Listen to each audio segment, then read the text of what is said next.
And hey, we're live, everybody. Welcome to Artcasters 151. Did I get that correct? And if I didn't, whatever. I'm your guest, Kevin Cross. Here, it's not the 48-hour arch. Out. Oh, God damn it. Sorry. Let me mute this thing. I forgot. It's been a while. Let's start that over again. I'm your guest, Kevin Cross. It's not the 48-hour art check. However, your other guest today is Cory Kerr. How are you doing, man? I'm doing good, except my camera doesn't work, but that's all right. I'm not that pretty anyway, so. Oh, you're handsome. Come on. Oh, I appreciate that. That's what I was going for, actually, fishing for compliments. Well, Cory, I'm going to tell you, it's good to have us on Artcasters tonight. Your host is the always lovable, one of my best friends of all time, Joshua Kemble. Hey, Kevin. How you doing? Great. Glad to have you on. Hey, thanks for having me. This is oh man. Okay, well, it's great to have you on, dude. This is great. One of my favorite things in the world is recording with Kevin. We used to do a podcast way back in the day where we just get goofy and talk illustration, and have known each other for way too long now. We're becoming old men. Not long enough. Not long enough. Not long enough. But yeah, so so today's going to be a little different for Artcasters. We're going to be kind of just bringing a more casual conversation. No like set topic, just kind of, catching up, and then like probably talking a little bit about illustration and some of the like stuff we've it might even be interesting to like talk about like kind of how the illustration landscape's changed, and then like how we're navigating that individually. Because I think that holy crap, Kevin, when I first met you, I had just moved to Portland, and I thought I was like some badass illustrator because I had like 4 years under my belt, and I mean, time's passed since then, and it's like the landscape's changed, the way to navigate getting works changed. And just, I don't know, that might be an interesting topic, or we can just, make fire jokes too. Cause like that's always good. So yeah, before we get going, I think most people like in the chats probably know where to find Kevin's stuff, but Kevin, do you want to let everybody know where to find your work? Yeah, I'm in North Portland. I live in this gray house with maroon trim. What's the address? It's what is it? 123 Cory Kerr.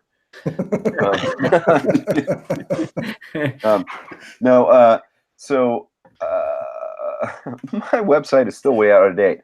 Maybe we can talk about this. Does anybody go to artist websites anymore?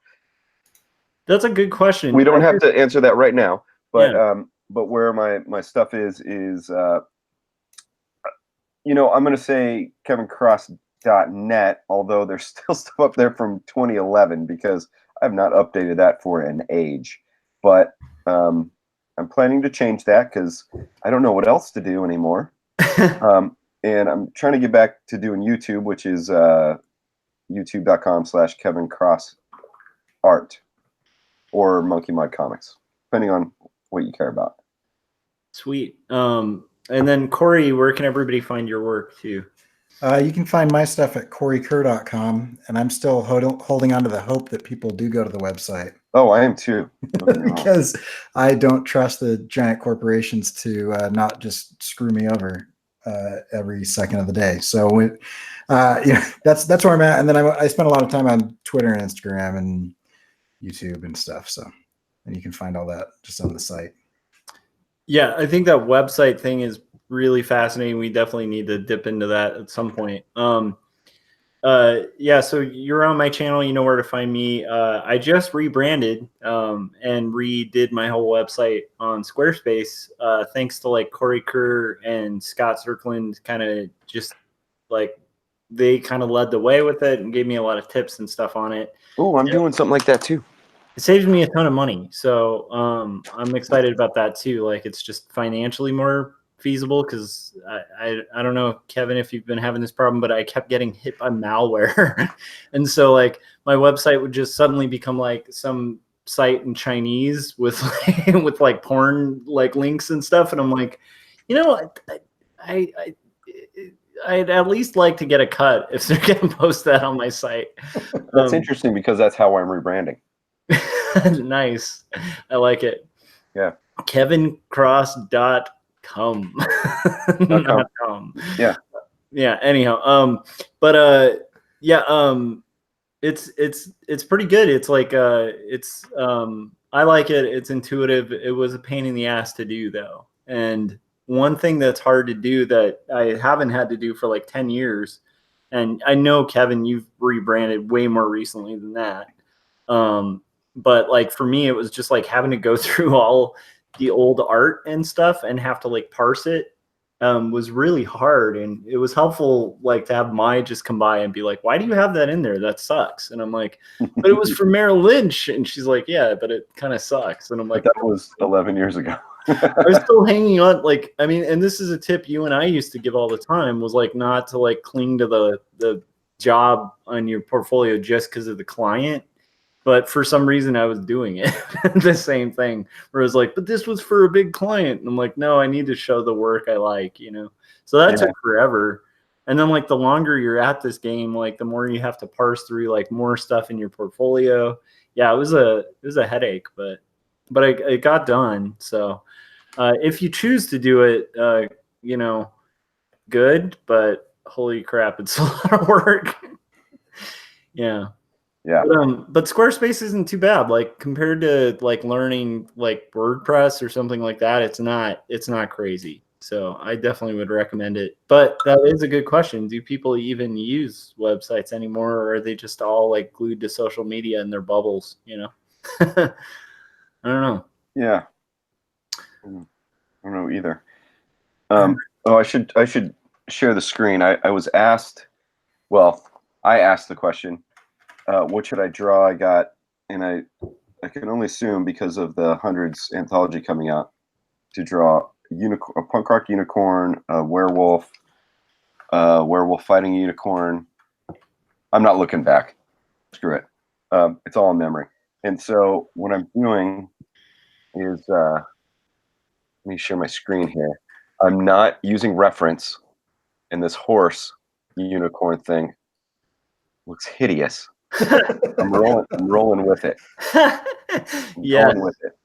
So I'm doing a unicorn with a small horn because I ran out of room, and he's going to be kind of were-ish. So it's a hybrid, and I don't know. I'm just going to go with it. I like it. What was the question? It's like a Mr. Horse, actually. That's kind of awesome. It's a little corpsey. That's one of the roughest things I think to draw from memory is like a horse. Just like seriously, it's a weird skull those things have. Those animals don't make any sense. Yeah. Yeah, plus they're lame. Just kidding.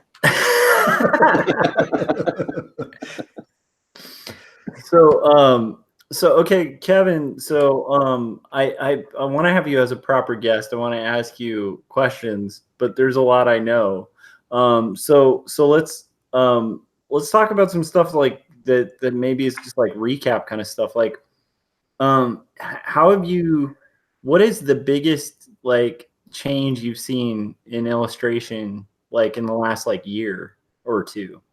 Notice like a massive shift. Any kind of things? Has the hustle gotten any easier? No, it's actually gotten harder, I think. Yeah. I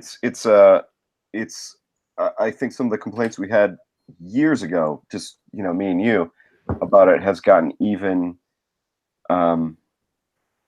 worse. I think that a lot of companies want things even faster than they used to. They want it better than they wanted things to be before, and they want things cheaper, better and cheaper, and easy peasy lemon squeezy graphic design seems to pay way more than trying to make a masterpiece with illustration or paint. And even when you do make an illustrate, like I'm, and not just talking about me, just the other people too. Yeah. No one cares. I mean, that sounds really. That sounds really it just. I don't know, man. I think the people who care are other artists nowadays, and it sounds real cynical, and I don't want to be, but that's I don't know. No, are you sure you want me to be a guest today? No, I think this is delving into a really good area because, like, weirdly enough, that's something I've noticed too. Like, I've noticed that it does seem like, I don't know, maybe it's oversaturation or just like easy access to like every image like known to man, like online. Mm-hmm.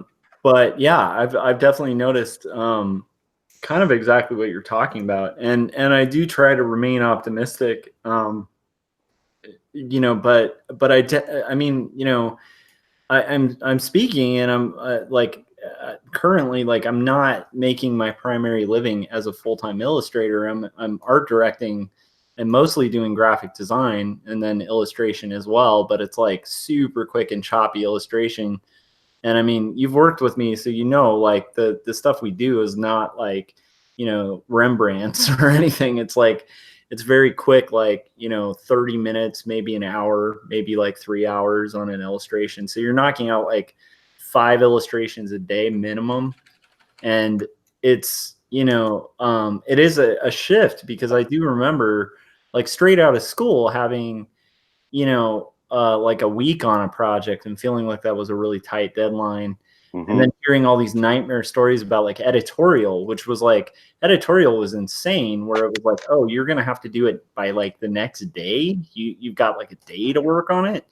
And now I'm in an environment where it's like the expectations, like art, like, you know, of a decent quality in like 2 hours, 3 hours, 4 hours. It's a definite shift. And I think it might have something to do with, actually, I don't know what it has to do with. I mean, I would guess it's possibly having to do with, like, maybe I'm going to sound like a bitter old man, but like people's shortened attention spans.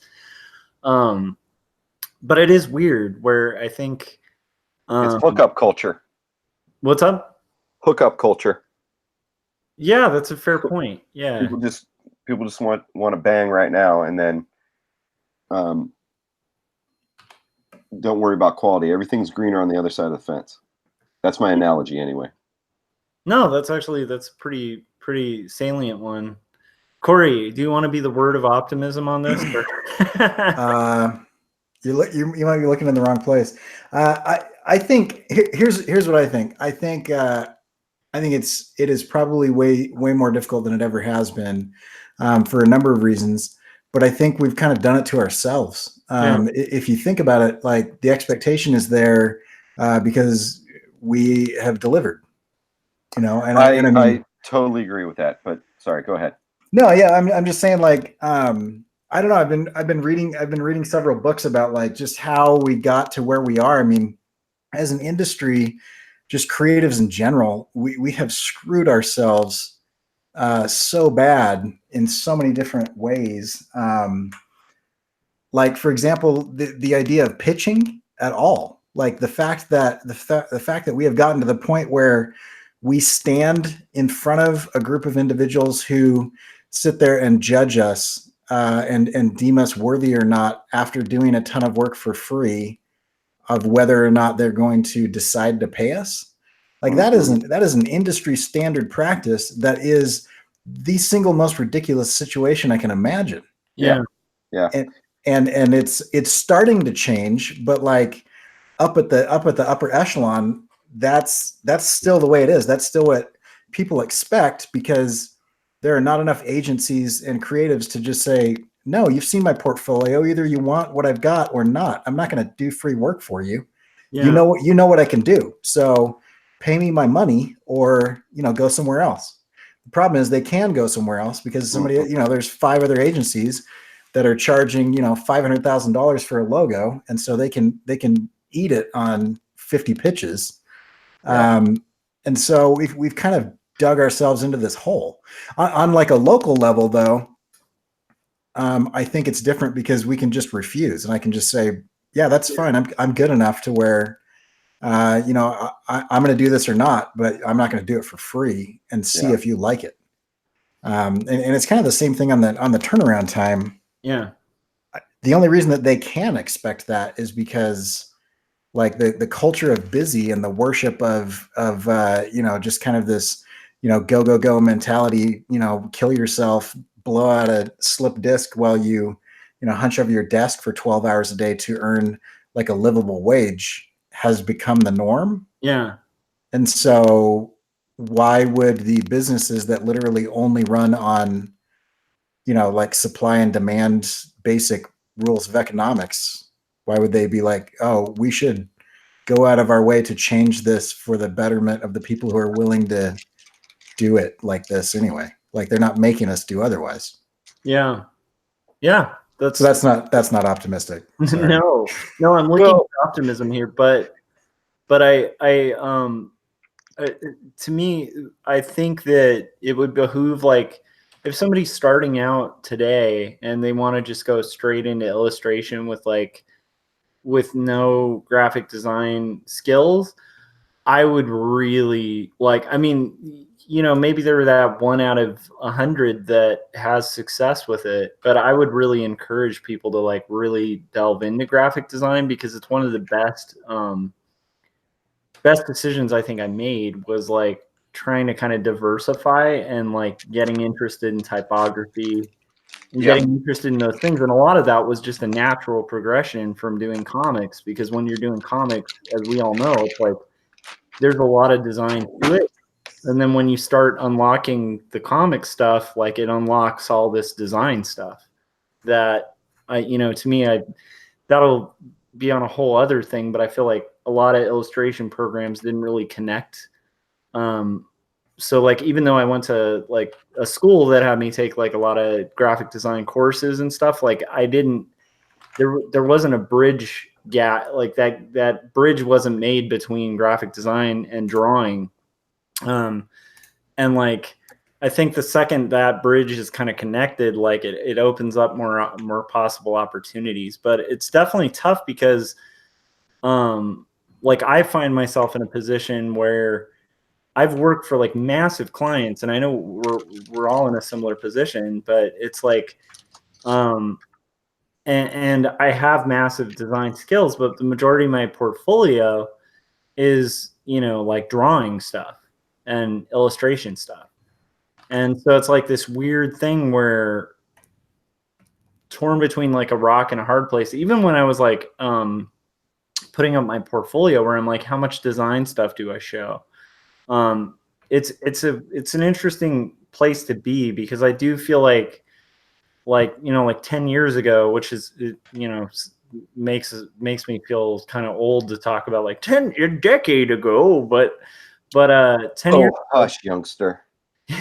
But I feel like you could at that point like put out art that showed that you could draw and illustrate pretty effectively, and if you had enough like chutzpah and like you put yourself out there, like you could actually get work.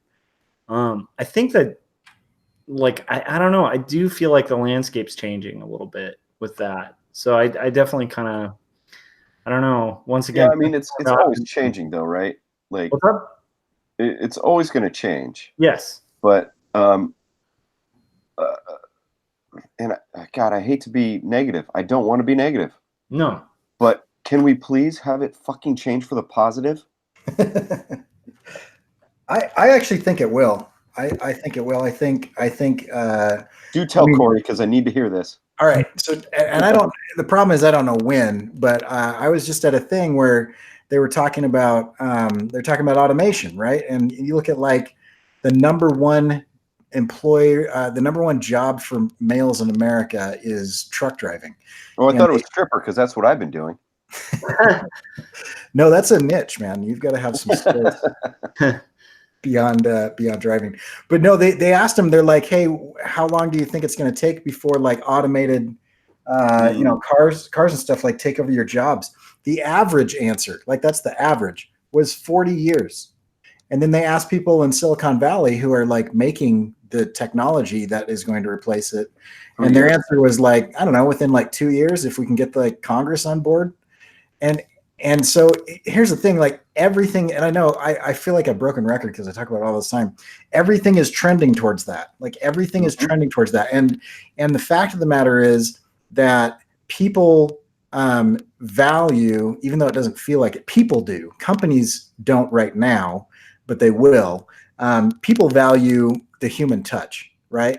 I mean, in any way that you look at that, when something is drawn physically rather than drawn on the computer, the skills are very similar in that situation. But people will be impressed with, you know, the painting that's done on a canvas, the ink on paper, more so than the pixels on the page.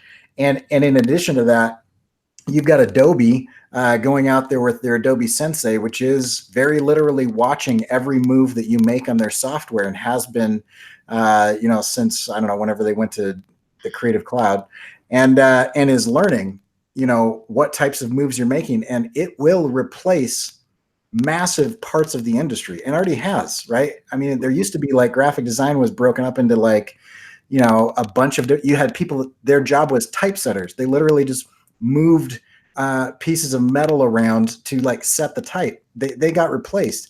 That's going to continue to happen. And as that happens, as computers make major parts of this industry obsolete because it's being automated, that stuff will become commonplace because my parents and my grandparents will be able to just push a button on their computer and do it. And that is going to drive the value up of the stuff that takes a human touch. And so the fact that artists and creatives that are spending time to think and make things, that's going to become more and more rare as the huge parts of the industry that are easy to automate become like more mainstream. Because I mean, you look at stuff like equipment, right? And people used to look at equipment as the gatekeeper. I was in video when the first affordable HD camera came out. So I got a job in video, and you know, my boss owned one of those giant broadcast cameras that he spent $20,000 on, and it's the one that they shot the news on, right? And the HD cameras that everybody was shooting on were like $145,000. And then they came out, Panasonic and Sony in the same year. No, Panasonic and Canon in the same year came out with the first like prosumer HD, which was under $5,000. I remember everyone in that industry saying, "Well, that's it. You know, we're done. This is it. That it's over, right? Now everybody can do this." They were thinking that the equipment was the thing that was going to stop them. Well, it turns out you still actually have to be able to shoot and not suck, right? And so, like, as that has whatever that word is, that's the one. That's why you're here, Josh. So as that has gotten more and more common, the quality of work has increased. I mean, you look at the difference between a TV show in 2003 and the TV shows that they're making today. The TV shows that they're making today are better than the movies that they were making in 2003. And it's not just the CG, it's that the quality of production has gone up because the skills to do that, how to use those tools, as the tools get more advanced and cheaper, the quality rises to the top of how to use them, and everything is getting better, and that stuff is still in demand. So I just think, because of like the basic laws of economics with supply and demand, that as the human touch and creativity become more scarce because the market is flooded with, you know, robotic automation, that the stuff that we bring to the table is going to be more in demand because of its scarcity. Unfortunately, I don't know if that's going to be like 5 years from now or 20 years from now, but it's soon. Yeah. I think that the trouble is like this to me is something I've been trying to kind of figure out, where it's like when I'm in a place, and I know this for a fact, is like I've worked with Kevin too, and it's like you put Kevin in like any scenario with art, and you're gonna get like awesome delivery, and you're going to get like quality, and you're going to get money from it when it's out there. I mean, just inevitably, because he can draw, he can design, I feel like I'm in a similar place where it's like I'm the position I'm in benefits the company I work for a lot. Like I've made them a lot of money. But what's hard is how do you map that? And it, once again, it's kind of like that same conundrum of like an early student where you have these skills and you're just like, all I need is that moment to like be there to kind of prove that I can do this thing. And so to me, I think there's some really complex things that kind of go into making it a more difficult scenario. Like for in-house like illustration, I think it's tough because of the algorithms that go into job applications nowadays. Oh, it's ridiculous. So I think that actually makes the gatekeeping even worse and can actually rise some of the worst candidates to like the top of the tier. And I feel like that's a very similar scenario with illustration, where it's like, you have this oversaturation, everybody's an illustrator. And so it can actually like cause, it's like the inverse of the rising tide raises all ships. It's like the like a gathering tide can actually sink all ships too, right?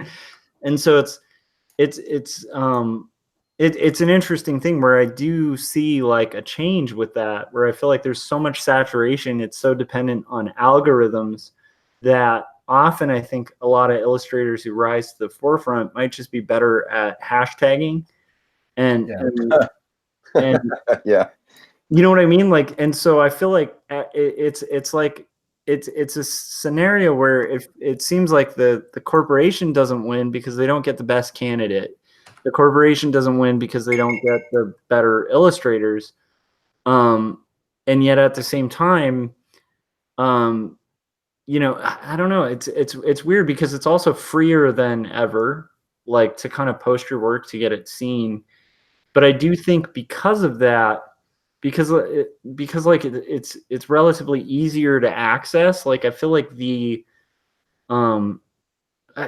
actually I don't even know where I'm going with that. Like, I see what you're saying. I've got a question along these lines. Yeah. So I mean, businesses. We like to think of them as if they have personalities, but they don't. They're it's just a group of people trying to save their own butts, right? And that's kind of no, they're people. They deserve to vote. Right? Yeah. Just kidding. But no, I mean, with that though, do you feel like artists have shot themselves in the foot by not understanding how to communicate with businessmen?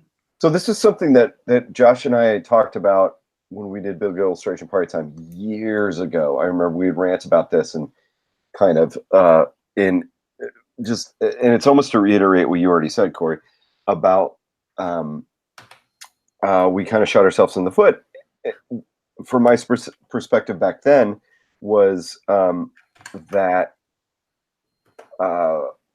we would kind of be shy about asking for what we thought we were worth. Yeah. Because the companies could easily go to a student or something like that for much cheaper, and then the recession hit, and then suddenly it seemed like everybody was freaking out because we're creative, so we're the first to get fired, the last to get hired back. Yeah. And so it's kind of set this precedent, and then you've got this like, well, hey, I'm an artist. So, and I need to feed my family or myself if you're alone, whatever the case may be. I need to survive. And so I'm going to suck the corporate dick so that I can pay rent in my studio apartment that's $1,100 in a town where I only make $900 a month. Yeah. It's and this is pie in the sky, and it's the only solution I had back then. Also, is that everyone gets their fucking heads out of their asses, and like we just kind of collectively say, hey, we're not doing this anymore because they actually need us more than we need them, if you in the long run. But I don't know how you mobilize millions of people. Yeah. And then you mobilize them and you have all the new students. right. And so I don't know. I don't know the answer to the question I'm trying to answer. So but yeah, it's something that Josh and I, at least I know, have been talking about for, well, probably longer than a decade now, even. Yeah. Because now we're in 2019, and that was I think 2008 we started the podcast. Yeah. So. Well, and I remember listening to that podcast and listening to you guys talk about this. I've spent a lot of time thinking about this, and I can't speak from experience because I have never been full-time art. I've always been inside, and now I'm teaching. So that's, but at the same time, I still think even if you were to mobilize the entire industry, you let's say that we got some sort of guild, or a secret club or something or whatever, and we could, do what everybody else does and price fix or whatever. You would still have the scabs that would kind of come out and undercut it. So I don't actually think that's the solution. I think what the solution is a matter of positioning. And so it goes back to thinking about it like a businessman. They are risk adverse. Businesses are 100% risk adverse. Yeah. And so if you can position yourself as the least risky option, that is more important to the person that's making that decision than the money, because they're not actually thinking about the business first. They're thinking about themselves first. And if they're the guy that brings in the dude that F's it up, then their butt's on the line and they're screwed. And so if they can see you as the least risky option, you can say things like, hey, listen, go hire the student. That's fine. If you want to take a risk on that, that's fine. Like, I've got a proven track record of X, Y, and Z. Let me show you the ROI on the last couple of things that I've done, and how, yes, it did seem more expensive, but doing it cheaply always costs more because of how many times you have to do it and the losses that you incur. And if that's the type of businessman that you are, that's not the type of client I want. But if you want to play ball, let's do this. And if you think I'm the guy, then let's do it, right? And so it's a matter of positioning. Now, it's like super easy to say and really hard to do, but I think that's the major difference, because in anything you're going to get, the low cost provider. Yeah. And if it's a race to the bottom, there's always going to be a Fiverr. There's always going to be some kid in their parents' basement with a computer that, like, knows how to steal things off the internet and, can, knows the how to vectorize stuff in Illustrator with the push of a button. And, but that's a super risky solution. I mean, you can say, well, listen, you go with me. You're going to get original work. Here's a bunch of it. You go with somebody who is 1/10 my price. You might get something that works. You might not. You could luck out. But you could also, pay $500,000 in legal fees because he stole something, and you're on the hook for it because you're the one that commissioned it. So if you want to risk that, that's fine. I'll go somewhere else. That's cool. Yeah, and I think positioning is a good tip and stuff, but I guess the conundrum I was bringing up was kind of like how to even get that conversation, and that window for that conversation seems to be shrinking for creatives, and once again, that to me is really interesting. I that's the part that I don't really know what the solution is with that. How do you game the algorithm, like beyond just doing the yeah, I mean, I guess it's just the old getting through the gatekeeper problem, Yeah, it's just the gatekeeper is stupider and is a robot now. Yeah. Yeah, and I mean, I know this isn't where you're going with risk on this, but going on another side of risk with art is that every artist who has pushed the culture forward in what we do has been a risky proposition. Yeah, that's true. And so we're also up against these people who don't want the risk in that aspect that I'm talking about, and yet will hire you. Personal experience. Oh, you're edgy. I want to hire you for this, and then you get designed by committee to death. yeah, and then you do the safest piece of bullshit ever, and then the product doesn't sell. And meanwhile, as a professional, not as like in our younger days, where you'd be kind of like worried to kind of rock the boat. yeah. Now I'm just like, look, this is, I'm being a little bit more verbose here than I would with a client. I'd handle it with a little bit more kid gloves, but not really. Be like, look, this isn't that this idea is not making you stand out. It's actually making you seem like you're copying someone else. And you originally liked the original idea. Why don't we go with that? Or as a professional, you have to kind of steer them. Yeah. But there's so much design by committee now. And then when you just sort of like throw your hands up in the air and you're just like, okay, fine, I just want to get paid and get rid of you. Yeah. And then the thing doesn't sell. It's your fault now. It's not their dumb idea. Right. Yeah. Because they wouldn't take the kind of risk I'm talking about. And I don't know, man. It's like it's such a juggling act. Yeah. 100%. And I would agree with what you're saying, and I think that is at least partially because this is kind of, it's a new way for me of looking at it. But like, I do think it's risky for companies to not innovate. Yeah. It's super totally risky. Is. Like everywhere in every field, anybody could come and get you, and if you just do the same thing, like it's riskier to not take the risk. Yes. That's what's the scary thing, is doing the same thing. I mean, you look at the behemoths, and the reason that they get upset and replaced by the disruptors out there in the world is because the disruptors are agile and they're small and they can do crazy crap because they're a little bit kind of flying by the seat of their pants. Whereas the big guys are like, oh no, we've got our procedures and we've got this and we've got that and we've got to do all these things. And it's like, but the problem is that as soon as you begin operating, from the perspective of like, well, we got to make our shareholders happy.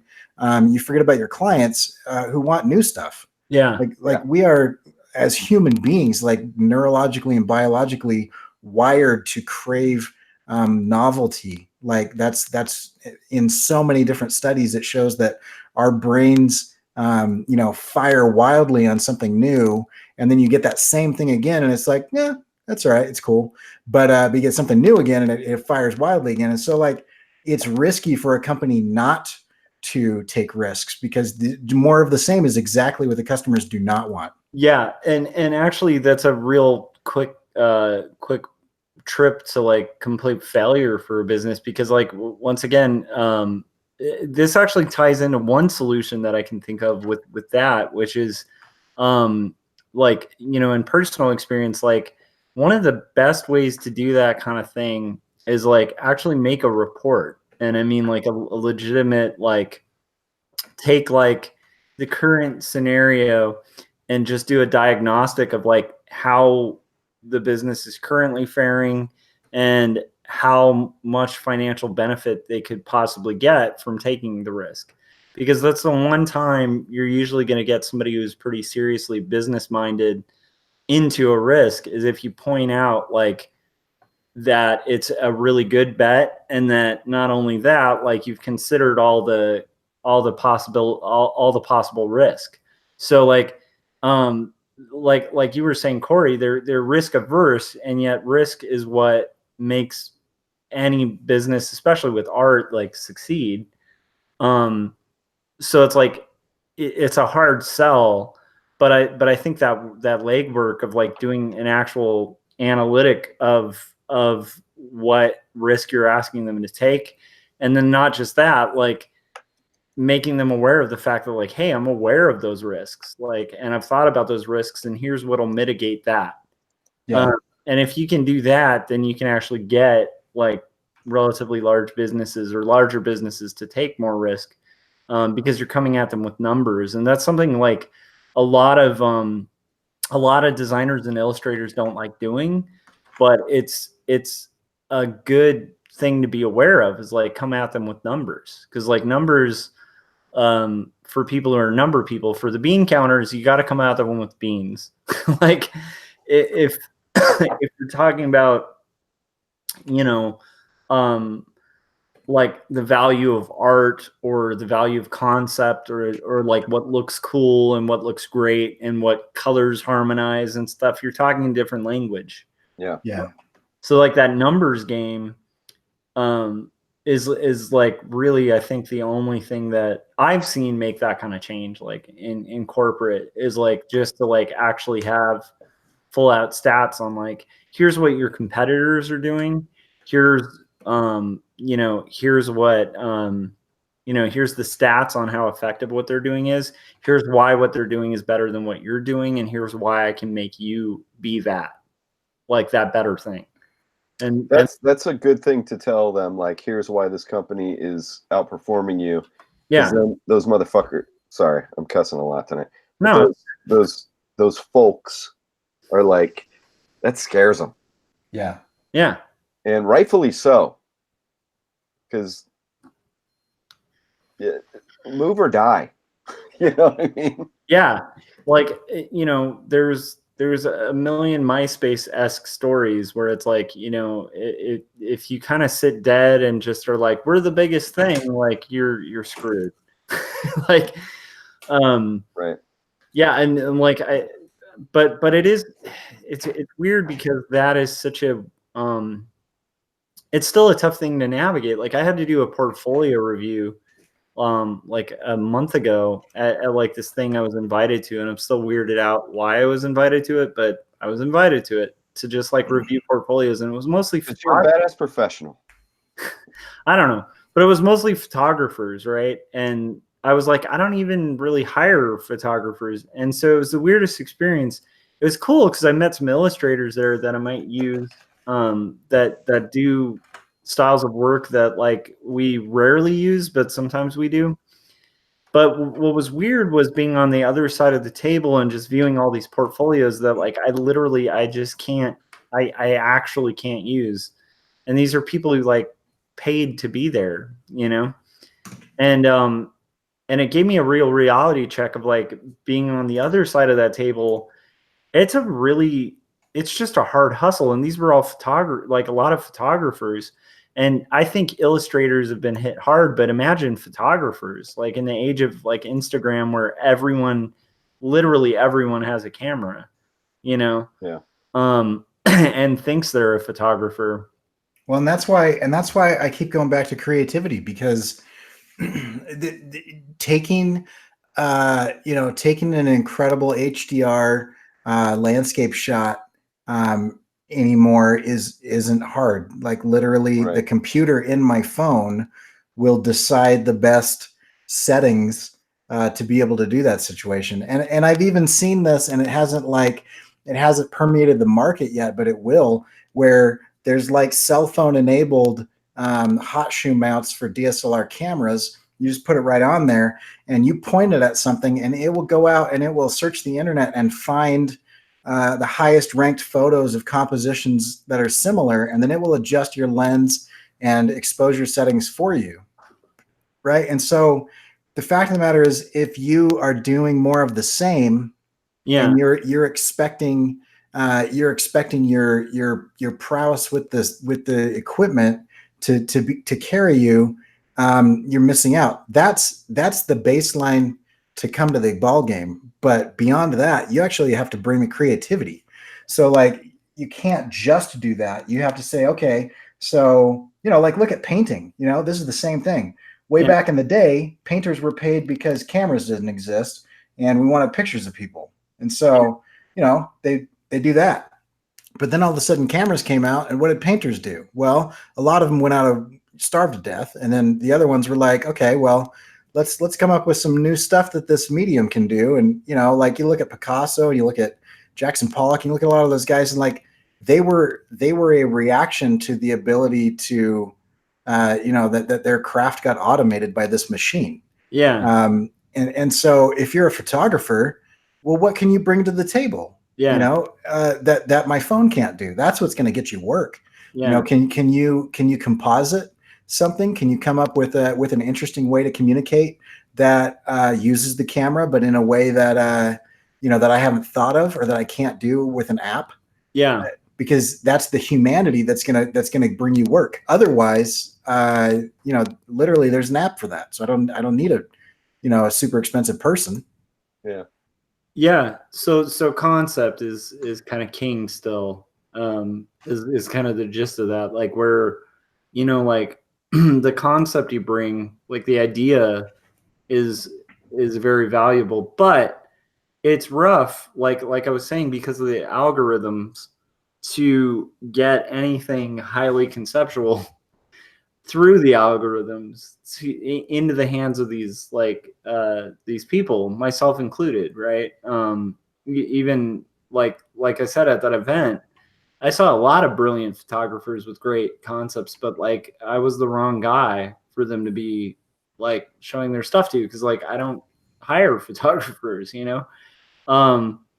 it's that to me is the big conundrum, is like the gatekeeping and the algorithms, like and I think part of it has to change, like not just from artists but from consumers. Like I think people I think because of social media we have like this easy connection with people we like, but we don't really like fan out like we used to. Like where I don't know if this is going anywhere, so stop me if it isn't. But it seems like there was an era where like I got into Smiths, like that's a good example. And then I went out and I perused, and at the time it was just tapes, but it's like I'd just buy any Smiths cassette, Mm-hmm. All it would have to say is the Smiths, and I'd buy it. Like same with like I had this REM kick like when I was like 12 or something, and I went through the whole back catalog. I got everything I could because I really liked it. I don't know if that exists as much, like that kind of thing, because I think you have access to like every kind of music available. So it's almost like consumers are in a scenario where they're at a restaurant with like too many options, so they don't pick anything because it's just too many things. There's too much stuff on the menu. I totally know what you mean. Speaking of bands, I mean, me and you are both music guys for sure. Yeah. But I was talking about this with, I guess it was today actually. But I had mentioned to somebody, so I'm going to go see the original Misfits play in Seattle. Nice. Huge for me. Yeah. And a bunch of people were like, what? I don't fucking. Oh yeah, they just didn't care. But they were supposedly punk rockers, right? And it's fine, different generations, whatever. But there's something that I feel like things aren't special anymore. That and maybe that's me being an old guy, like we were saying too. Maybe it's part of. Things are just so disposable now, and so we have to move faster and pay rent still somehow, or mortgages, whatever we got. Yeah. I don't know. I don't know where I'm going with this. I am being an old man. Well, yeah, but at the same time, it's an interesting human phenomena, right? I mean, if you think about it, I think the reason that like the upcoming generation doesn't care about that stuff is because we used to have to work for it. Yeah. When I was in high school, finding new music was a miracle because it was like totally. the radio sucked, and that was it, unless you knew a guy who happened to somehow hear about it, because there wasn't the internet. There wasn't have the cool friends, like older brother. Right. Yeah, or yeah, you that like catalog to order music from or whatever. Right. And so like you had to do the work, and I mean the generation prior to me, like you would go to the record store and you would flip through, cardboard boxes and apple crates full of records and basically decide whether you wanted to listen to that music or not based on the artwork on the album. Yeah. And then you'd take it home on a kind of a crapshoot and it was either good or not, and then the stuff that was good got spread by word of mouth. But I mean, you look at people like the Ramones. I mean, they basically invented punk rock and kind of starved most of their career, basically just making a living off of the touring because they never really hit the radio until a little bit later on or whatever. And there wasn't any way for anybody to find anything. So like finding those gems took work, and now it doesn't take work. Like there's literally an algorithm that says you have enjoyed things that have this beat per minute and the following frequencies. And so I've found 15 other things that you haven't heard of before, and I'm just going to put them in your queue for you. You don't have to get on your bike and ride to the record store at all. Yeah, it shows up from space. Yeah, I've got Spotify now. It much to my chagrin, because I was trying to really hold off and be the old guy who was like, nope, I just have albums. and Spotify even has, I mean, I have a very underground punk interest that a lot of people, when I say I like punk rock, they still think Blink-182, and I'm like, that's not fucking punk, but and I'll kind of let Spotify go, and it's picking nuggets from back in the 80s that I didn't think would be on Spotify at all. Yeah. Like, those algorithms are fucking tight now. Yeah.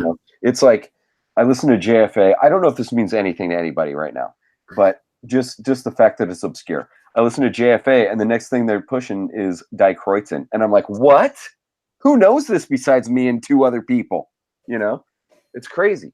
Yeah, and then the question is, like, let's say you're a person who's not familiar with those bands and you've just hit play on Spotify.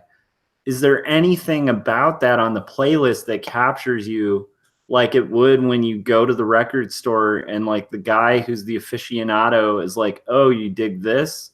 How about this? And they hand you that record, like, yeah, totally. They're like, I don't know if it's going to hit as much because you're not going home, like sitting in your room, like placing the album in, like looking at the liner notes, like making some connections and discovering music through the liner notes where you're like, oh, they think this band, like, okay. Yeah.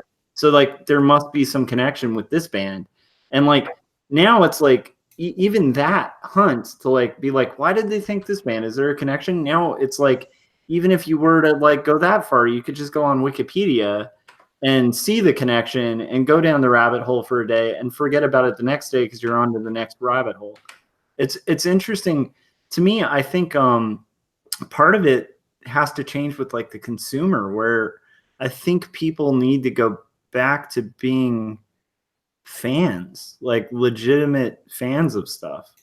Like not like I'm going to cosplay like this character so that I can take Instagram photos of it, but like sincere fans, where it's like, I really like this artist. I'm going to follow all of their work. I'm going to support everything they're doing. I'm going to look into like the back issues. I'm going to see like what, and I think that might even be tied in a little bit with what we kind of started with, which was like, our website's still relevant, because like, I do remember when the web like first became the big thing with websites for artist portfolios, where I'd really dig an artist and I would spend like a week like delving into their portfolio and like reading their comics and really get into it. Mm-hmm. I don't do that as often because there's just too many art websites, Yeah, and I never do it often enough because now I'm more worried about and I hate it, but now I'm more worried about where am I going to get money? I don't have time to look at other artists as much as I wish I did, you know? Yeah. Yeah, it's like a catch-22. And then I think all artists online are really interested in like supporting communities and supporting other artists and stuff. But it is like there is like a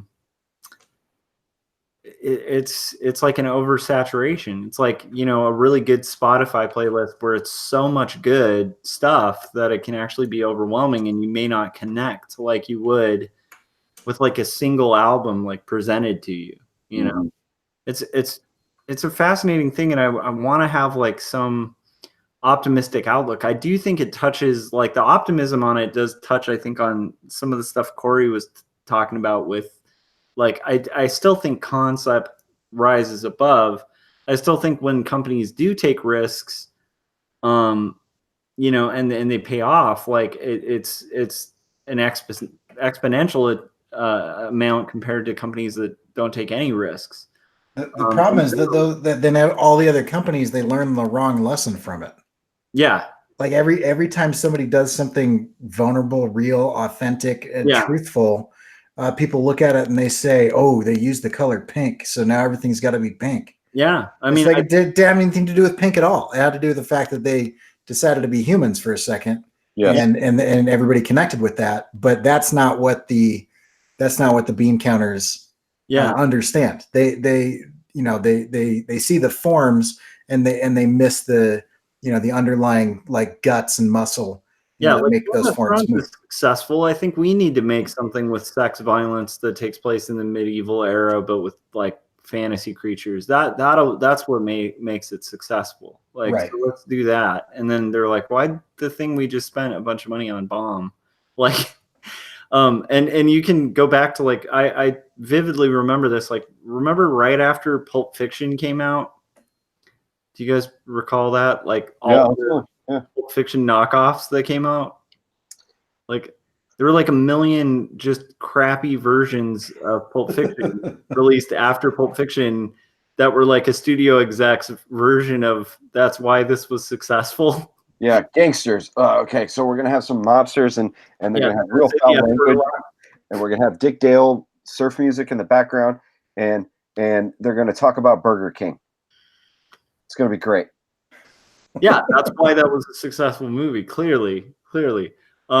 It's it is fascinating to me, like the corporate translation of trends, and then the idea that corporate tends to have about trends is fascinating too, where it's like they'll be like, oh, this will be trendy, and it's like, no, this will look like something that's trying to be trendy. Like you're being a PSA ad right now. Well, and isn't that the same thing that a lot of artists do too, though? They're like, oh, hey, look, this is a popular thing. And so they just start making that thing, but like it's done. Like it's done, it's over. By the time it reaches popularity, the person who made it popular moved on to the next thing that they're going to innovate. Totally. What were you going to say? Same thing. You just took the nuts right out of my sack. Well, you can have them back. I don't want them. I've got my own. We can share. I was just. I'm not screen sharing, so I was doing fist pumps and everything. You know, yeah, totally agree. Yeah, 100%. So what's the lesson to learn from that is you should do what you want to do. I mean, you got to do what you need to do to make money, right? Because that's just the world we live in.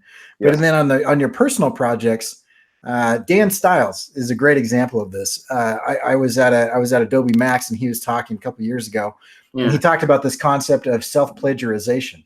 And he said, I'm known for my gig posters, but I do most of my work. Most of my money comes from corporate stuff, but the corporate stuff comes from these super risk-adverse companies who see me experimenting with something, and he was like doing weird stuff. He's like, I wonder if I could take if I could hack this like phone screen from this old iPhone and make it, be the eyeballs that would follow somebody. So he like does this poster that's got like a screen cut out in the eye. Anyway, he's doing all this weird stuff.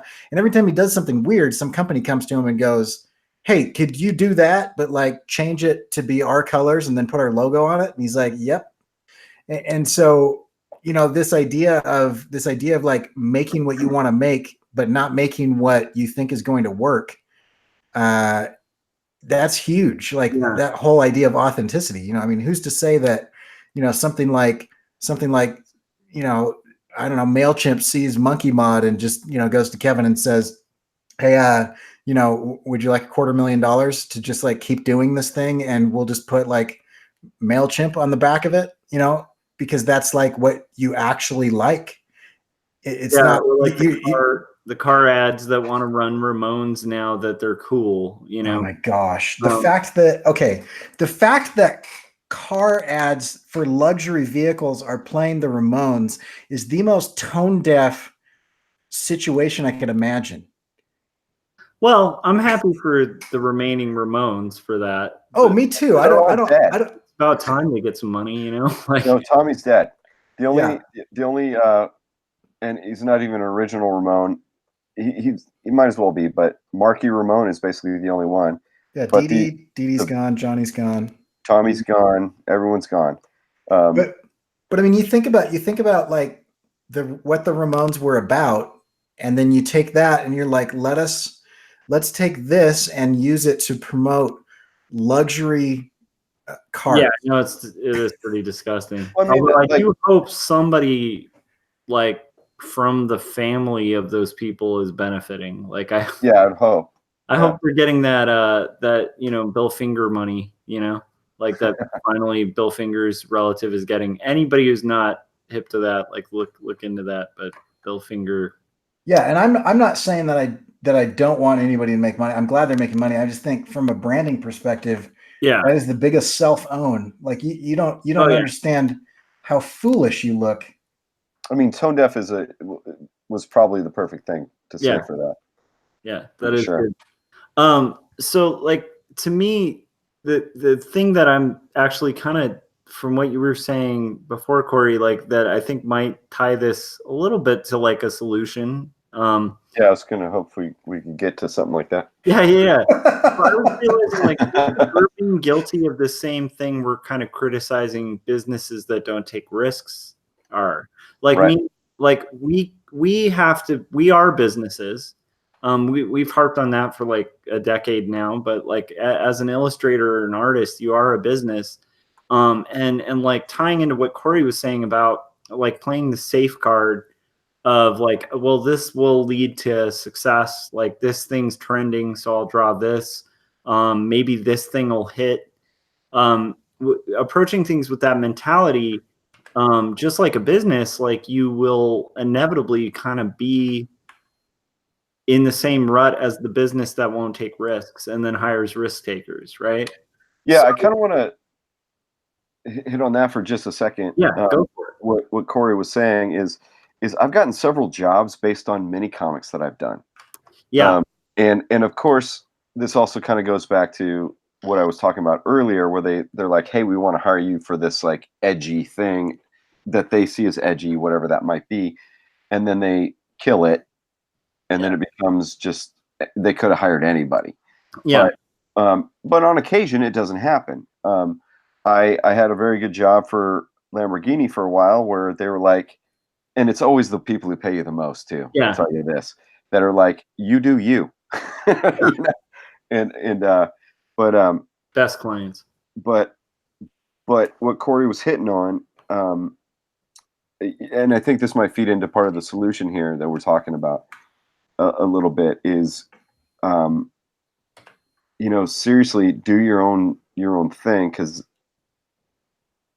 that's gonna propel you farther no matter what, whether it's spiritually or heart or from the heart or sometimes financially, and you might still have to work for a crap client, whatever, but yeah, I just want to kind of highlight what he had said. Yeah, and it's something that I, you know, has definitely worked for me, and you know, I've seen the ramifications, I guess I should say.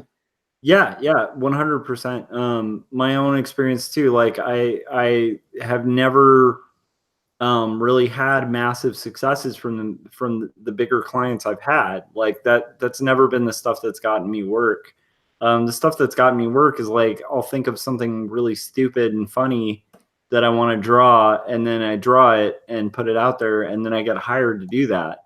Yeah. And I will say that's a longer game proposition, but it's still like a much more lucrative thing when it comes to like kind of being able to skip over some of the loopholes and stuff. Like even part of how I got the position I have right now, over a lot of people who've like, you know, done the corporate route and stayed corporate and been loyal to the corporation and stuff. Like, I came in like a whirlwind with all this weird personal work that was like risky and like edgy and had, you know, daring concepts that never would have gotten cleared through any corporation. And like that kind of stuff is really appealing to corporations because once they see it, they're like, oh, okay, that's the thing that we can't have, you know? Yeah. So like, yeah, that's what I'm getting at is like we don't want to be guilty of the same thing the corporations are guilty of, like where it's like we kind of need to be the risk takers, and we also need to be making personal work and really pushing that personal work to a level that we want. Like, and it can't be catering to the masses, because if you're catering to the masses, then you should, you know, at that point, you know, like phone it in and like get a job as a lawyer or whatever, you know, like, but in the meantime, if you're not catering to the masses, you're going to get something more authentic. And I think that'll actually, weirdly enough, cater to the masses. So it's like that. It's just tough. I guess it's tough because at the same time, you do have to keep a roof over your head. And some of that does require like, you know, I don't know, like, you know, like let's say you're, you know, a musician and that's your living. You know, you might have to take that like session gig playing like bass for like Britney Spears. Like, you know, hopefully not, but you know, hopefully while you're doing that, you're also making awesome music on your own, you know, that's going to propel you forward and maybe land stuff that's closer to like the kind of stuff that isn't doing the session musician thing for Britney Spears, you know? Right. But my point is like, we're kind of trying to make a hustle doing art, and yet like we're also trying to get paid for it by people who have no taste.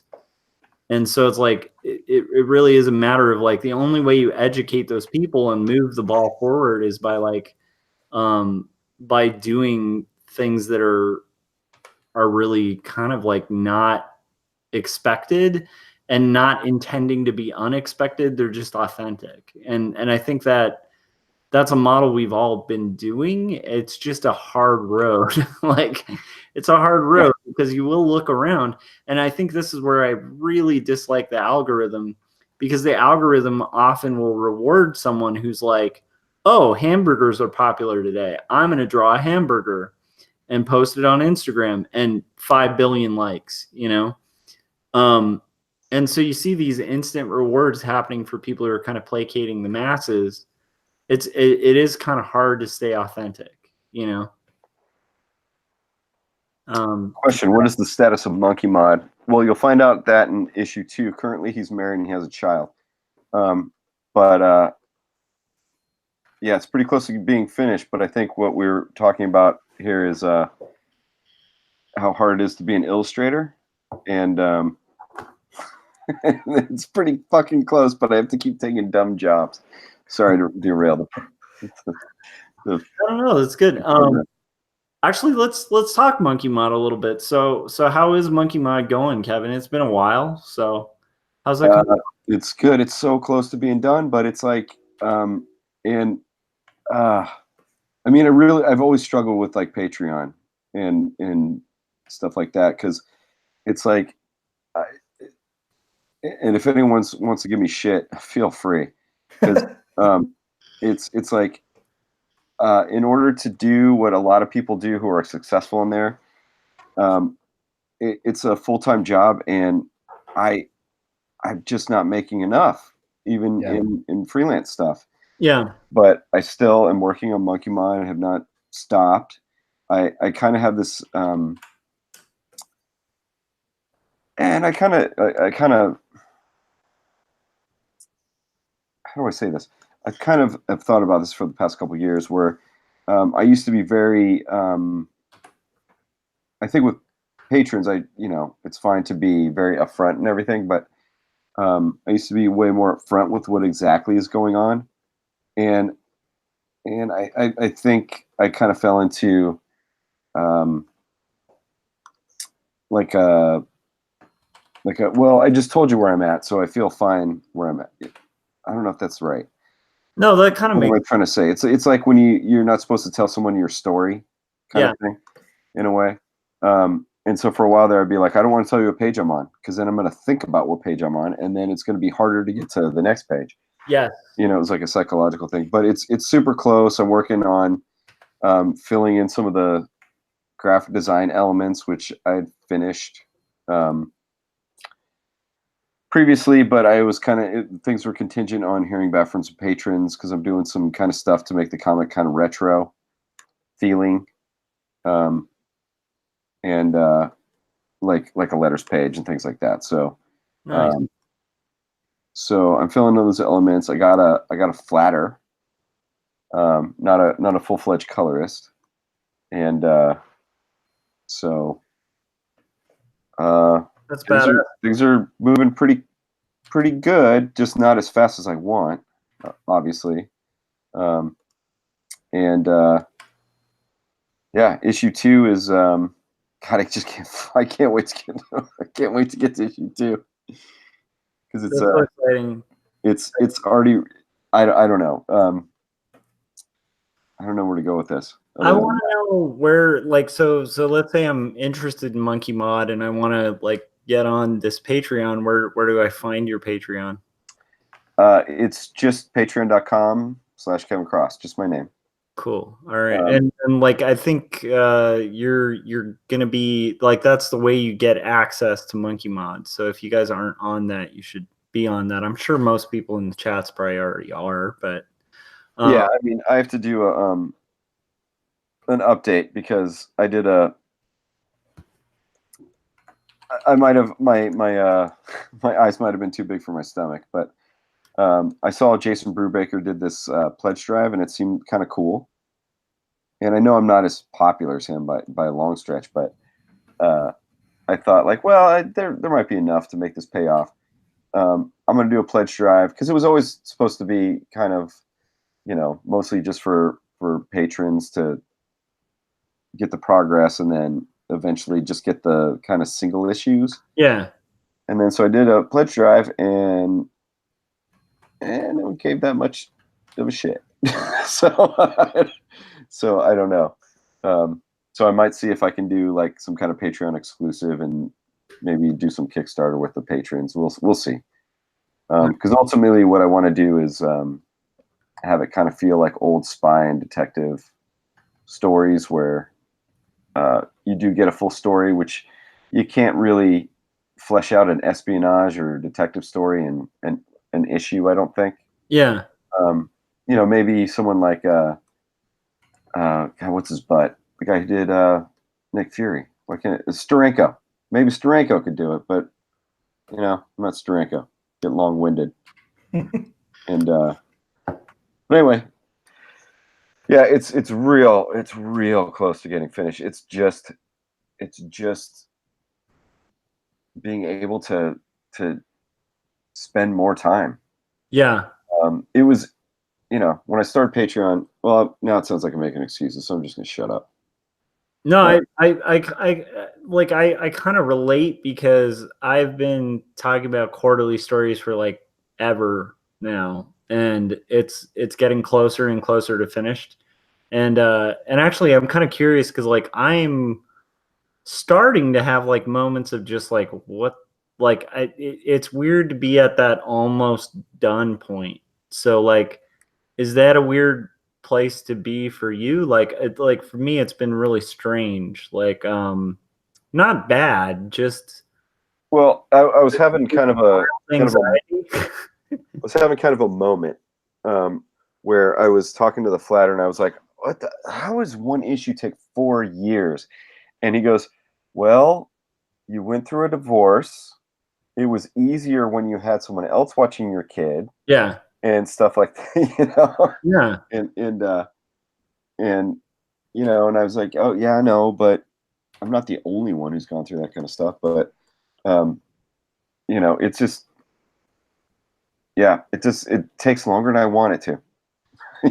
Yeah, I think that should be like a sub caption for anybody approaching comics, where it's like, comics, they take longer than they should. I'm like, Yeah, but by fucking God, man, like I can't do issue 2 for 4 years and issue 3 for 4 years and issue 4 for 4 years and yeah, then see if it's going to be a series, because it's like it's essentially I've gone back and forth between whether it's going to be a 6 issue or 4 issue, and at this point I think 4 is fine, except for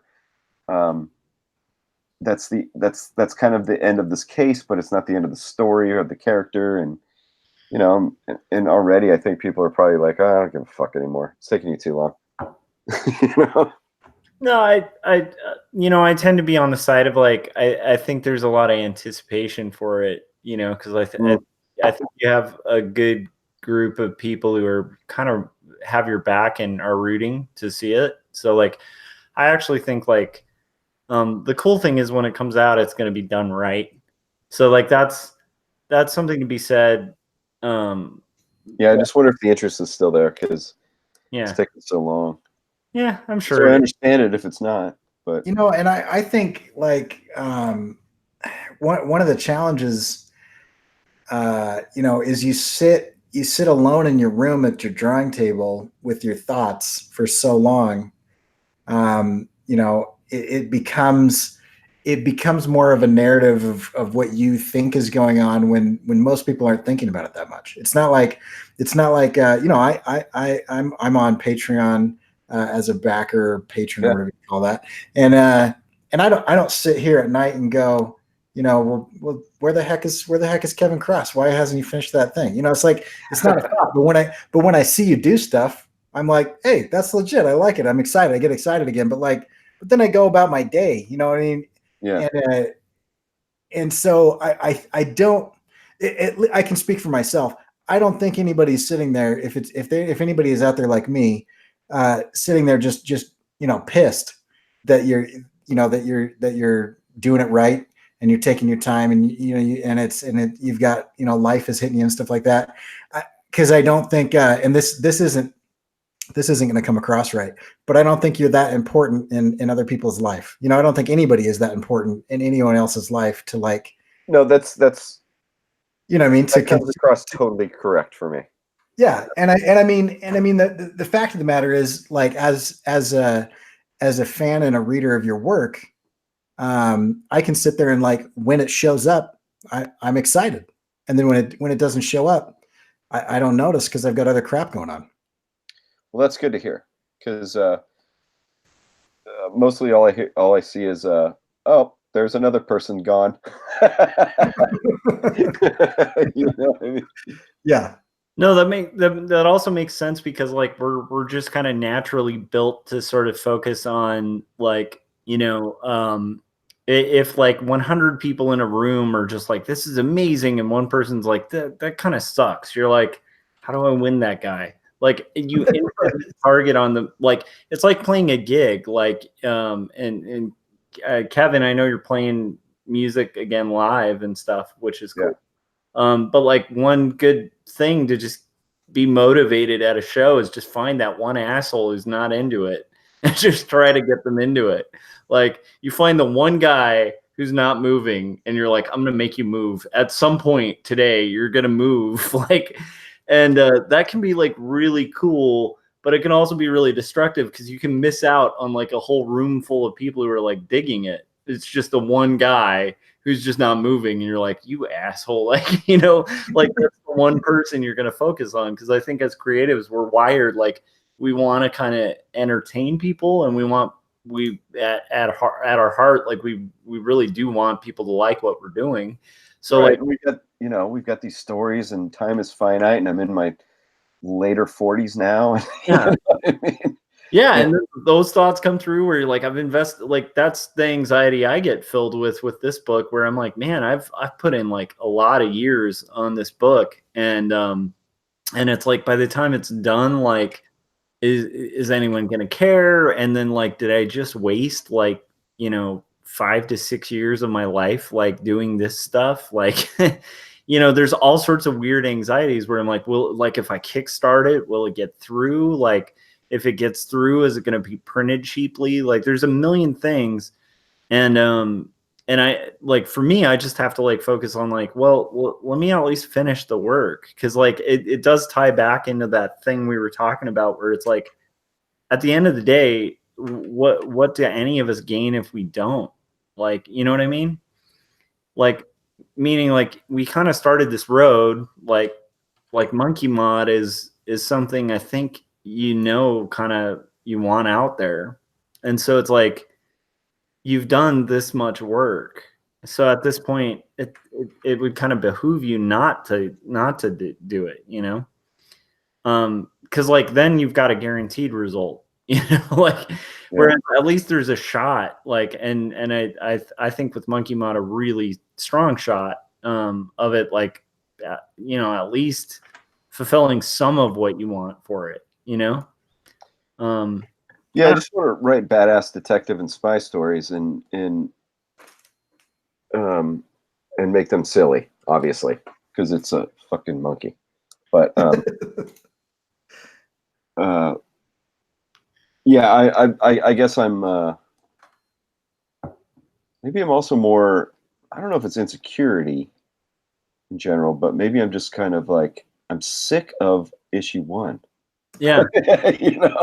It's done, but it's not. You know what I mean? Yeah. Like all the heavy lifting is done, and it's all this detail stuff that seems so easy to me, except for then it's like, oh, I have to not do it for a week because I have my kid, and I have to do a side hustle doing Grubhub. Yeah. Or something. Yeah. No, that makes perfect sense. Which is something I did. And then every time you get pulled away from it and you come back, it's like having to kind of do that reconnect and stuff. It's yeah, at this point, that story I wrote so long ago. Yeah. And my life was so different at the time, and what I wanted to say was so different. It still works with ultimately what I want to say in this series, but I mean, it's going to get a lot more serious, this series now. Yeah. At least, if it only lasts for 4 issues, it only lasts for 4 issues. But it's gotten pretty fucking serious, and I'm excited. I want to get to that, because it'll make the first issue where it's just like fun Hanna-Barbera, robots and giant monsters and rock and roll monkeys. Fun time. But I'm excited to get to the nitty-gritty. That's awesome. That's awesome. And it's awesome that you're that close. Like, you're closer than the last time we talked, which is cool. So it's like the light at the end of the tunnel. Spoiler alert for people who watch this. Drawing on regular life from a while ago. What people don't know going into second issue, Monkey Mod's going through a divorce.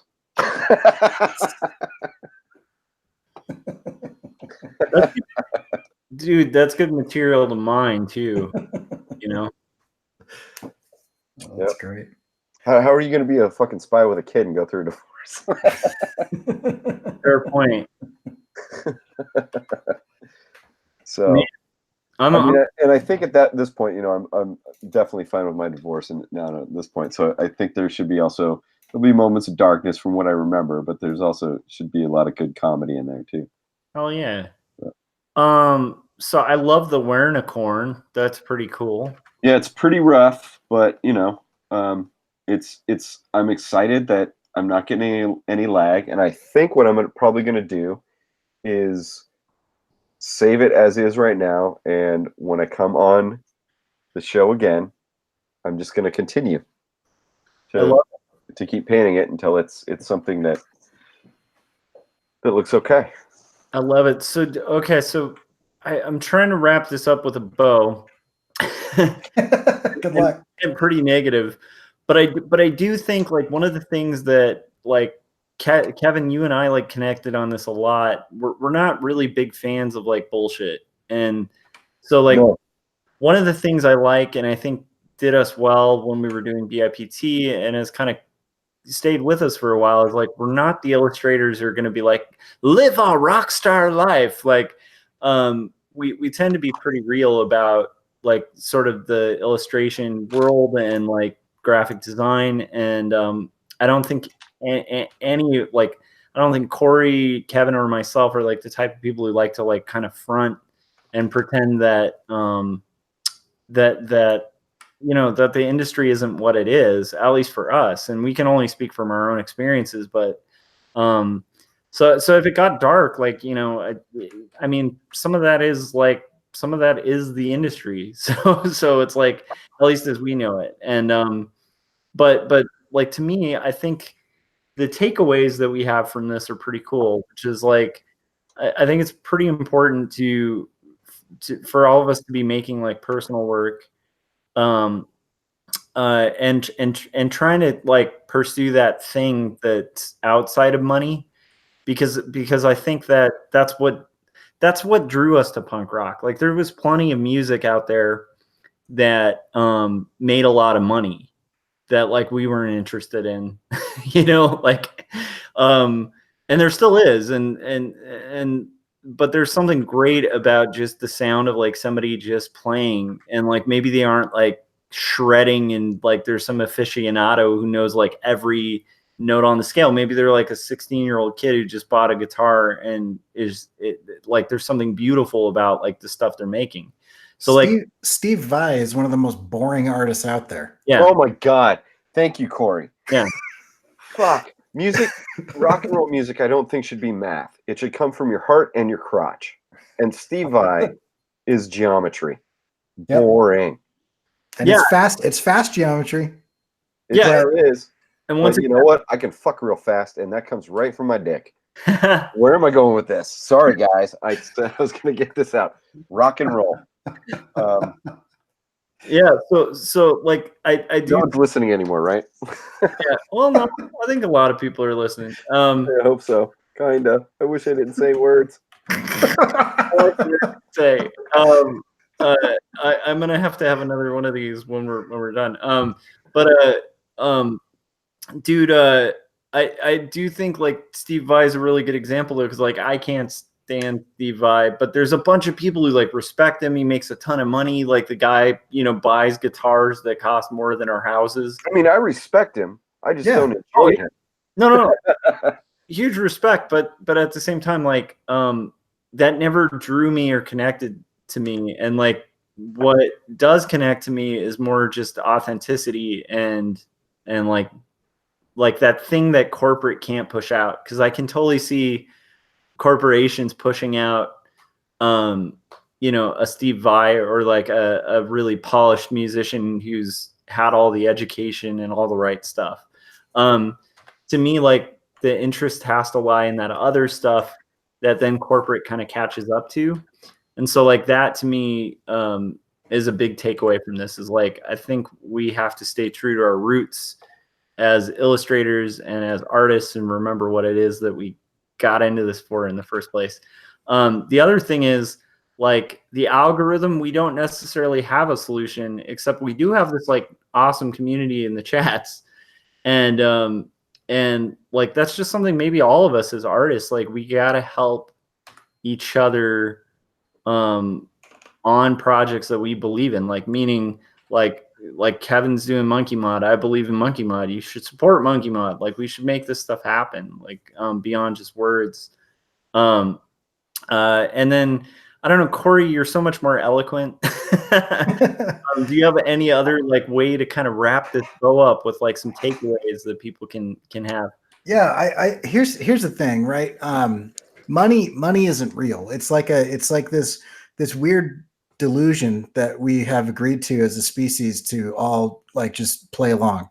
And so like anything that you do to get money is by definition going to be hollow, and it's gonna like continue the illusion, which is important because, you know, like we don't have like a barter system anymore. Yeah. But as far as like satisfaction in life and fulfillment like purpose and doing something on this planet that matters. If you're doing it for money, you might get money or you might not. But at the end of it, it's like fake paper that we've all agreed to, like value. On the other hand, if I do something like, for example, I don't have clients that anybody cares about or even recognizes or knows. I've never done anything that has gone past, a few hundred people that anybody really, has noticed. But the fact of the matter is I've made a lot of crap that I liked, and I like that I put it out in the world, and the people that did, do it, they liked it too. And some of that spoke to them. And I actually think like the human connection, of the few people that have read my work, or the few people that have, looked at a sticker and thought a thought that they've never thought before.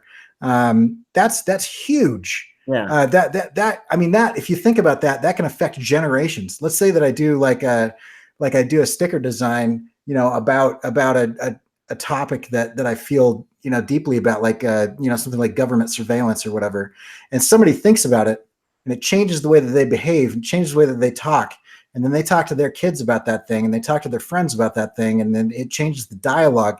And then hundreds of years from now, things are different and they're better because I made a stupid sticker, like a wasp with a camera head or something, and like that type of work transcends the transactional nature of this, group delusion that we've bought into. Yeah. And that is actually way more important. And even if it never gets to that point, the fact that I dared to try to do something like that, the fact that I dared to try to make somebody laugh because I thought something was funny, or make somebody think because I thought something was interesting, is way more important to me than whether or not I was able to buy something, or whatever. Like, I mean, every time I clean out my garage, I'm like, where did all of this crap come from? Like, I haven't even thought about this thing in 2 years, or whatever. But the work that I've produced, that becomes part of the way that people perceive the world. And not a lot of people, but maybe someday a lot of people. But even if it never is a big audience, the fact that you can change the way people's perception of reality is mind-blowing, and way more important than whether or not somebody recognizes a client that I did something that I don't care about. Yeah. Yeah. And I think tying into that too, just like, I'll just say this from personal experience. Some of the most miserable people I know, like for just mood and and their own lives, are really wealthy. Like I have a lot of friends who are really well off and are super miserable. So like, it clearly, I don't think their paycheck or their finances are making their lives better. And weirdly enough, a lot of the time, even the ones who will come across that way are putting up like a huge front. So I think there's something more to it. And I think that the one thing I'd say is like the few times I've sold stuff that's my own stuff always feels better than like something I've done for a client that I got paid a lot of money for, that was like in magazines or in a book. And we've all like Kevin, you've done a ton of books and stuff, but like, did those kids books you illustrated that were written by somebody else, that maybe some of them, the ideas weren't so great, like, did those ever feel as good as like the printed thing that you made? Because like, to me, like even just the feeling I've gotten from like a mini comic I've made is better than illustration gigs I've done for huge clients. And so like that, to me, kind of speaks volumes, because I think if you can succeed at that, even in the smallest ways, it's going to feel incrementally larger than like some giant monster of a corporation being like, hey, play a gig with Britney Spears, So well, and along those lines, this is kind of an interesting story. I know we're trying to wrap this up, so, and here I am telling a story. I've got a relative who works at DreamWorks, and so he's doing a lot of corporate stuff. Well, my daughter was having like a freak out at his house. Like we were down there and hanging out, and she's like losing it. And so I was trying to talk her off this emotional, cliff that she was on. And she brings up one of the characters from Trolls, which could easily be one of the most corporate things that you could do, right? But like there was like storytelling and authenticity even inside of that piece. And so I think wherever you are, whether you're working for somebody or not, you can bring things to that speak to other people. And I think that whether the money is there or not is irrelevant to the fact that, like my 9-year-old, was able to say, yeah, it's kind of like Branch, how when he started looking at like life differently, he was still kind of pessimistic, but his life got better because he decided to be happy. And it was like, that is one of the most corporate movies I've seen with the most corporate music I've heard. But at the same time, like it connected with somebody. And I think that's significant and important. All right. So we are going really long, and I think we appreciate everybody who joined us in the chats. I'll stop telling stories. No. That was a good story to end on. Guys, this one time I was 4. Let me tell you about this. I also like the thing is like I'm encouraged to talk to you guys too, because like one of the things that's kept me at this game is being able to like talk to like other people going through this madness, because we're cheating the system, and we've talked about this before.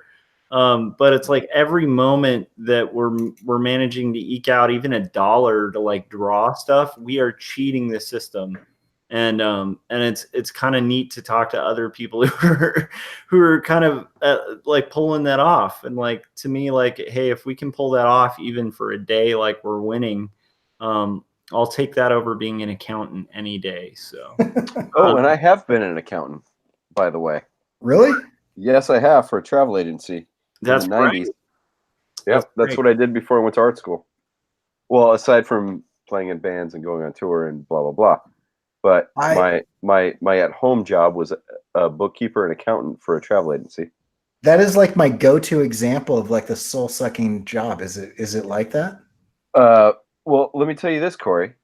This is why I was in several bands that put records out, and I went on tour all the time, and then went to art school. Fair enough. Yes. Yes, it sucks.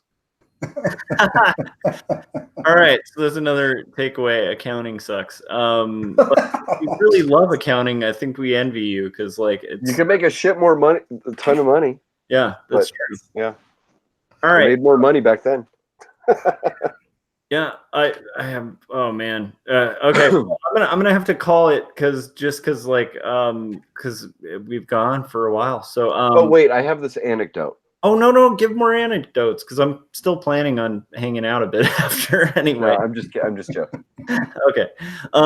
So I guess we'll call it. Thanks to everybody who joined us in the chat.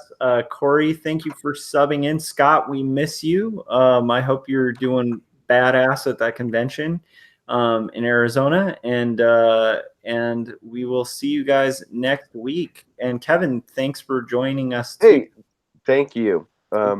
So before we go, let's let everybody know where to find our stuff. So you're on my channel, you know where to find me. If you haven't hit subscribe, Cory, where can everybody find your stuff? Yeah, you can find my stuff at corykerr.com.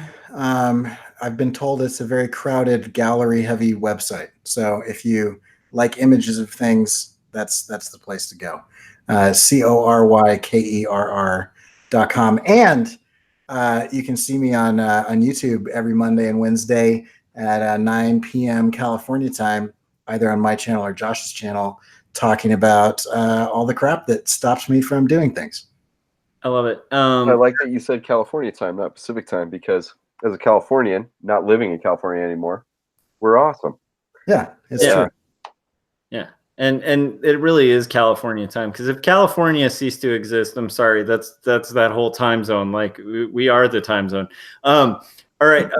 So Kevin, our California brother, stuck in Portland, Oregon. Yes. Hey, I'm a California stuck in Idaho. I think I win on the stuck in places. That is true. You know what? We're probably really close to we're probably closer to each other than Josh. We should probably go have coffee. Yeah, let's do it. Okay, let's do it. So let's go kevincross.net. I hate .net, but it was a college thing from years ago. And then youtube.com/kevincrossart.